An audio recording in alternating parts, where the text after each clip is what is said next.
What is leaky gut? Well, today I'm going to talk to you a little bit about what it means. It's become quite a well-circulated term, especially if you're familiar with functional medicine. So the question is, what is it? Well, I like to break it down. It's essentially intestinal permeability. And what that means is in our small intestine, we have tiny little cells, a thin layer of cells that form tight junctions that fit together kind of like so. Nothing gets through these guys. They link up and create a strong barrier. However, there's really two main categories of aggravators that can cause those tight junctions to get gaps in them. And that gap in the barrier is what we call leaky gut, because the intestinal barrier has been compromised and is now thought to be permeable.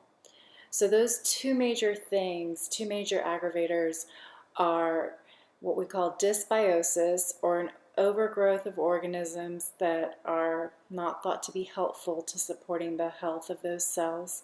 So those could be things like an overgrowth of harmful bacteria, parasites, yeast, protozoa, and then the other aggravator being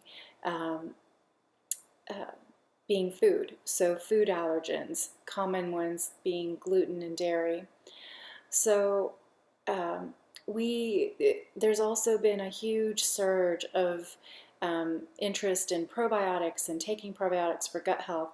And the idea behind a probiotic is that it supports the health of the intestinal cells by creating an environment of organisms in the gut that is pro integrity of the intestinal membrane.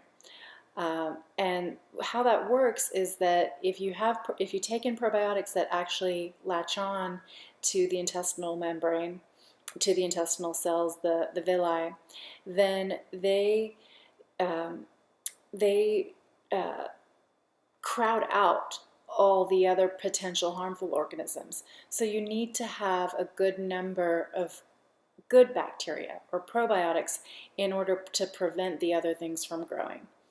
And so that's why taking antibiotics unnecessarily, or for things that maybe are not indicated that you actually take an antibiotic, maybe you wait it out, it may just be a viral infection or a viral sinus symptoms. One of the biggest, most common reason why antibiotics are prescribed are for sinus infections or sore throats. And so there's been a lot of push now, I would say, in very aware physicians to not prescribe antibiotics unnecessarily. Number one, they create antibiotic resistance within populations, but then there's also so much evidence showing that they completely disrupt the organisms in the GI tract that are healthy for intestinal integrity. So I hope that makes sense. It means that you should, number one, avoid antibiotics unless absolutely necessary. Number two, eat foods that are going to support the health of the good bacteria, and these are actually called prebiotic foods. Luckily, it's pretty easy to know what those are because it's everything you were always told was healthy, such as things that are rich in fiber, like fruits and vegetables. And then maybe you need to do a cleanse at some point to get rid of those harmful organisms that may have accumulated that are preventing your probiotics from really thriving and multiplying and growing and protecting your cells and intestinal integrity.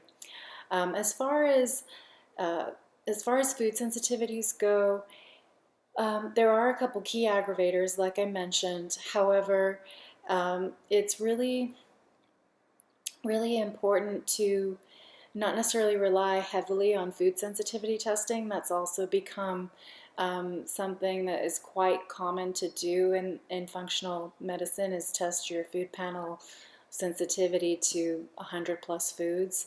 However, if your intestinal integrity has been compromised, you are essentially going to be sensitive to every food that you typically eat on a regular basis.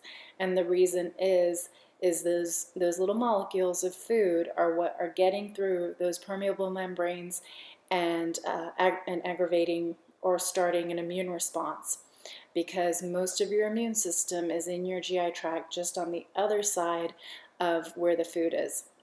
And so that small little layer of cells, if there are any breaks in them, that little food particle is going to cause your immune system to have a flare response. So heightened immune responses are what are leading to basically flares of inflammation throughout the body, autoimmune disease, and and and overall can make you just feel bad with fatigue and brain fog and disrupted sleep. So I hope that helps in terms of understanding leaky gut or in intestinal permeability a little bit better. And I hope you have a little bit of better understanding of the key aggravators there. And that's all I'd like to share this week. I'm happy to answer any questions if you'd like to post a comment.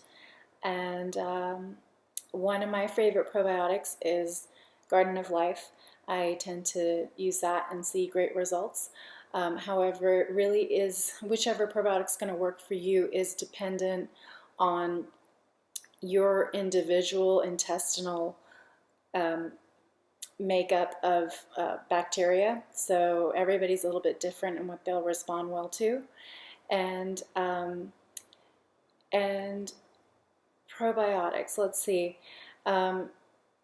It's really important to eat well.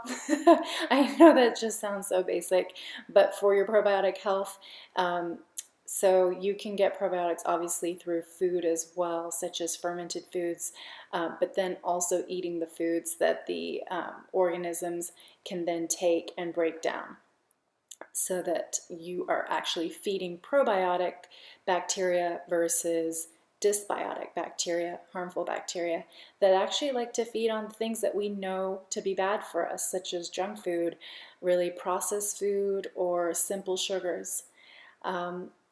And so that's all for today and for this week, and I will see you again next week.